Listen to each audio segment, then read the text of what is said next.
Oke, selamat sore kawan-kawan semua. Terima kasih. Ini kita kebetulan berada di rumah dinas Ibu Wakil Bupati. Saya takut salah-salah nih Ibu. Ibu Fauzin Nur Hidayah. Oh, salah tuh. Iya. Fauzin Nihaya. Nihaya. Nah, ini lidah saya ini leso ini. Orang Boyolali. Ibu, terima kasih sekali kami dari Universitas Indonesia Sama-sama.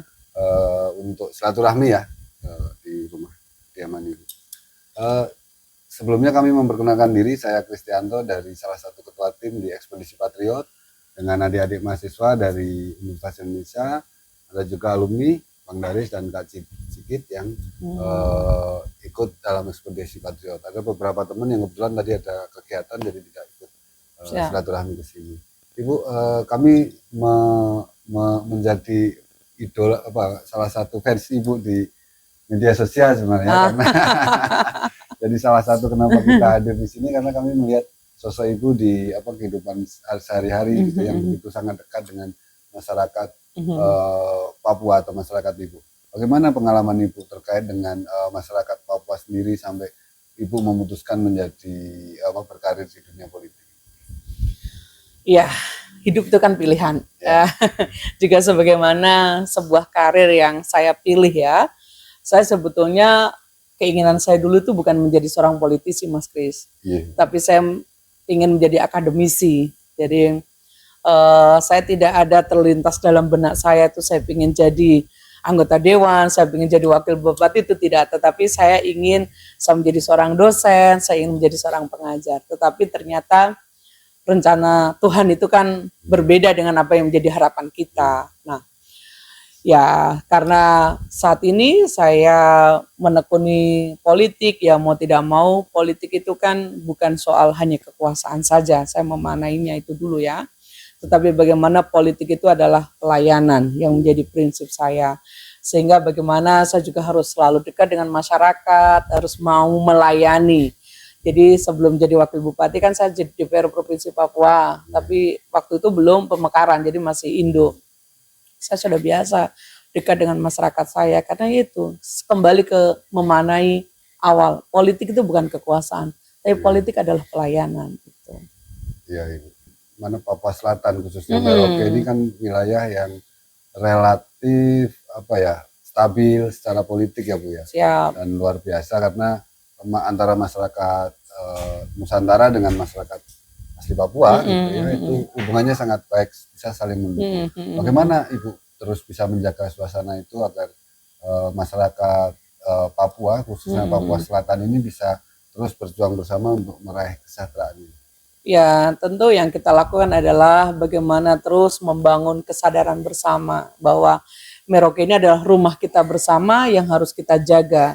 Tentu toleransi, kemudian hal-hal terkait dengan bagaimana kita membangun komunikasi yang baik dengan masyarakat kita, betul-betul harus kita tingkatkan bahwa yang paling penting adalah menjaga hubungan ya, menjaga hubungan silaturahmi, kemudian membangun hubungan-hubungan yang memang kita butuhkan di dalam masyarakat itu yang harus kita bangun terus begitu.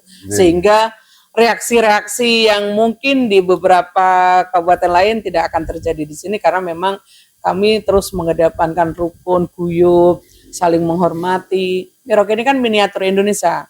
Jadi semua suku, agama, ras semua ada di kami. Tetapi yang paling penting adalah bagaimana toleransi terus kita gaungkan nilai-nilainya begitu. Ya betul. Kami sebelum Prof Bambang pulang kemarin salah satu pesan ke kami kan rawatlah kebinekaan di Merauke ini karena sebenarnya Merauke ini adalah miniatur Indonesia. Gitu. Betul. Ya. Saya tertarik dengan tadi sosok Ibu yang bagaimanapun harus dikomunikasikan, Ibu sering bikin podcast dan segala macamnya ya. Hal-hal yang sifatnya bisa diakses dengan mudah oleh masyarakat. Ini bagaimana Ibu punya inspirasi itu untuk kemudian mengkomunikasikan dengan masyarakat? Ya, kalau kita melayani dengan masyarakat yang banyak dan kompleks begitu ya. Kalau kita hanya sebagai pejabat kalau hanya duduk manis di kantor, kemudian tidak banyak mendengar, turun, ini kan juga sama saja Mas. Lebih baik ya saya tidak usah jadi politisi. Tetapi kalau saya, apa yang saya lakukan, saya coba komunikasikan dengan masyarakat saya melalui media. Ini kan juga masyarakat akan melihat apa yang sudah saya lakukan dan apa yang kurang saya lakukan. Sehingga itu juga menjadi sebuah kritikan kalau saya bekerja kurang baik. Dan jujur, dengan media yang kami betul-betul terbuka untuk masyarakat kita, hampir setiap waktu tuh inbox, tag, luar biasa. Misalkan ada pengaduan pembuangan sampah yang luar biasa, tidak di tempat sampah atau asal, masyarakat tag saya. Apa yang saya lakukan? Saya memberikan hadiah kepada siapa saja yang melaporkan membuang sampah sembarangan. Tidak hanya itu, ketika ada masyarakat kami memang sangat membutuhkan, perlu kita bantu, itu juga bisa melalui dari media yang kemudian saya dan tim bisa tindak lanjuti begitu. Jadi ruang media ini bagi saya adalah ruang komunikasi saya dengan masyarakat saya gitu loh. Iya. Bu, begini ya, kita biar agak tidak terlalu tegang ini.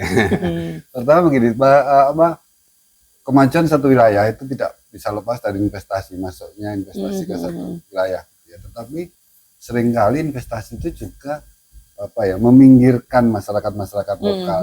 Ya. Ya ini satu hal realitas. Tapi sebenarnya dengan berbagai pendekatan hal-hal itu bisa direduksi sebenarnya. Ya, betul.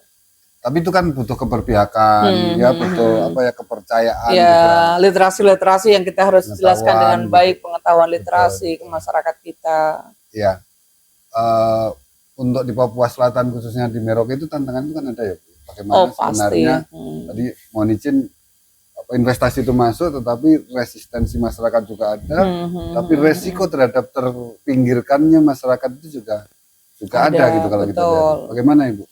Nah, inilah pentingnya bagaimana komunikasi yang baik kita bangun dengan investor ya, bahwa silakan saja masuk ke kami, tetapi yang paling penting adalah tetap harus menghargai kearifan lokal kami. Kearifan lokal misalkan kalau terkait dengan hutan-hutan adat juga harus berbicara dengan tokoh-tokoh adat yang ada. Terus kemudian bagaimana melibatkan langsung masyarakat kita, entah itu sebagai pekerja di situ kah atau sebagai apa yang setidaknya juga ruang-ruang yang terbangun ini adalah ruang untuk pembangunan yang berkelanjutan di kami. Jadi tidak bisa langsung dilepas ada investasi ada investor masuk ke kami tapi tidak ada ruang-ruang komunikasi yang kita terbangun dengan baik. Jadi butuh komunikasi yang baik investor sehingga apa yang menjadi harapan kita dan masyarakat terlibat langsung dengan adanya partisipasi masyarakat kita juga bisa terwujud dengan baik. Karena yang paling penting kan kita saling menghormati antara satu yang lain gitu. Ya, problem utama yang sering terjadi saat ini kan tidak hanya di Papua Selatan tapi di Papua adalah soal tenurial itu. Ya. Bagaimana kemudian tadi investasi itu sangat baik diperlukan, tetapi karena hubungan masyarakat dengan tanahnya itu diputus dengan jual beli gitu ya, akhirnya satu saat mereka sudah tidak punya hak lagi dengan tanah itu. Nah, bagaimana kemudian Ibu menjabatani investasi itu agar mereka tidak lagi harus membeli tanah, tetapi lebih bagaimana menempatkan masyarakat orang asli Papua itu tetap menjadi bagian dari unit bisnis itu gitu ya. Jadi ya pemegang saham di situ dengan modal tanah yang mereka miliki gitu. Adakah hal-hal itu terpikir? Nah, saya terpikir artinya tanah masyarakat kita tidak habis begitu saja, tetapi yang itu tadi saya sampaikan, ada pembangunan partisipasi dan pembangunan berkelanjutan yang saya namakan. Jadi bagaimana masyarakat kita ajak bekerja sama, menggunakan lahan dengan mungkin ya bukan MOU gitu ya, kontrak kerjasama, misalkan dalam jangka 5 tahun untuk adanya investasi, lahan digunakan tapi selesai dikembalikan, kemudian ada bagi hasil kan begitu. Nah, harapan kita sebenarnya ke situ sehingga masyarakat kita ada masih ada tanah dan untuk anak cucu ini juga bisa terjaga begitu Mas. Ya, ingin kita begitu. Saya pikir itu hal yang mungkin pada level birokrasi hal itu yang mungkin harus dikuatkan ya. Ya, karena betul. Kalau kita salah-salah kan kemudian pada akhirnya tadi pelepasan hak akan sumber daya alam itu sangat mudah dan akhirnya nanti anak cucu yang kasihan gitu ya, mereka tidak punya. Baik Ibu, terima kasih atas waktunya. Sama-sama. Nanti kita akan kembali silaturahmi lagi untuk minta gagasan-gagasan Ibu terkait dengan pembangunan Papua Selatan. Selamat untuk membantu kami Kabupaten Merauke karena teman-teman adalah orang-orang pilihan, karena tidak semua terpilih menjadi ekspedisi Patriot Transmigrasi ya. Jadi kami berharap teman-teman bisa bekerja sama dengan baik, pemetaan wilayah-wilayah transmigrasi mana yang memang punya potensi-potensi luar biasa kami tingkatkan, dan ini bagian dari pembangunan kami yang ada di Kabupaten Merauke soalnya. Baik, Gitu. Terima kasih.